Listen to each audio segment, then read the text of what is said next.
Hello विद्यार्थी मित्रों, तो आप सभी का स्वागत करते हैं हमारे इस YouTube चैनल यूनिक एकेडमी के अंदर। तो विद्यार्थी मित्रों, आज हम कक्षा 8 विषय विज्ञान का चैप्टर नंबर 6 का स्वाध्याय बताने जा रहे हैं, जो आपके लिए बहुत ही इंपॉर्टेंट साबित होगा। ठीक है, पहला नंबर क्वेश्चन है, सजीवों के लिए जनन क्यों महत्वपूर्ण समझाओ। तो ये प्रक्रम प्रत्येक सजीव की उत्तरजीविता के लिए आवश्यक है, अर्थात जनन से ही सजीव सृष्टि की पहचान होती है।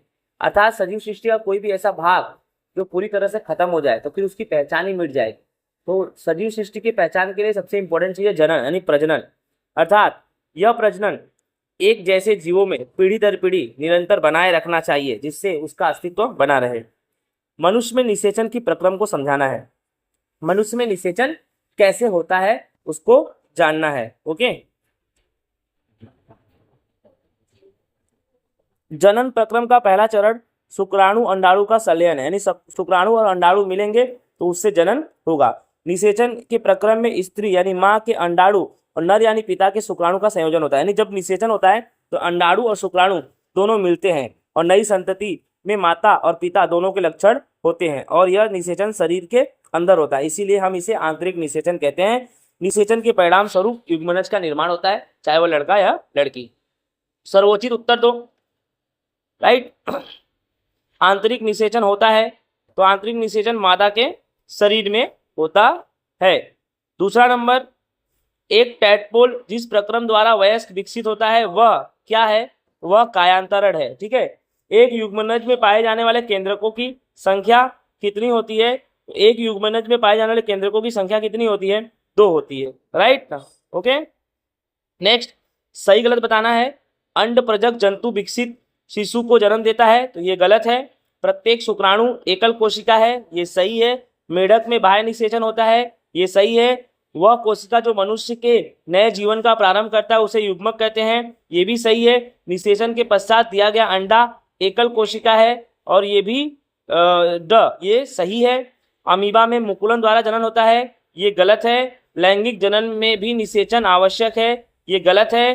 द्विखंडन अलैंगिक जनन की एक विधि है, राइट ना, ये सही है। निषेचन के परिणाम स्वरूप युग्मनज बनता है, ये सही है। और भ्रूण एक एकल कोशिका का बना होता है, ये गलत है विद्यार्थी मित्रों। ठीक है, नेक्स्ट हमारा क्वेश्चन है, युग्मनज और गर्भ में 2 भिन्नताएं बताओ। युग्मनज और गर्भ, निषेचन के समय शुक्राणु अंडाणु दोनों मिलेंगे, एक हो जाएंगे, परिणाम स्वरूप युग्मनज बनेगा। और युग्मनज जब विकसित होगा तो एक भ्रूण बनाएगा, और भ्रूण की वह अवस्था जिसमें सभी शारीरिक अंगों का पहचान हो सके उसी को गर्भ कहते हैं। अब युग्मनज यह जनन प्रक्रम का प्रथम चरण है, और गर्भ विकास पूरा होने के बाद शिशु को जन्म देता है, मतलब अंतिम चरण है विद्यार्थी मित्रों। नेक्स्ट है, अलैंगिक जनन की परिभाषा दो। जंतुओं में अलैंगिक जनन की 2 विधियों का वर्णन करो।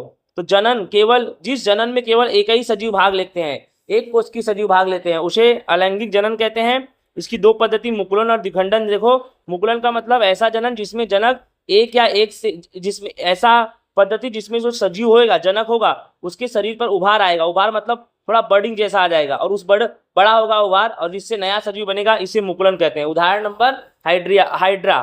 फिर द्विखंडन में है कि इसमें जनन जीव विभाजित होता है, मतलब इसमें एक सजीव होगा, उसका 2 भाग हो जाएगा, और दोनों भाग फिर से वही सजीव का रूप धारण कर लेंगे, इसे द्विखंडन बोलते हैं। उदाहरण में बोलेंगे अमीबा। ठीक है विद्यार्थी मित्रों, नेक्स्ट हमारा है,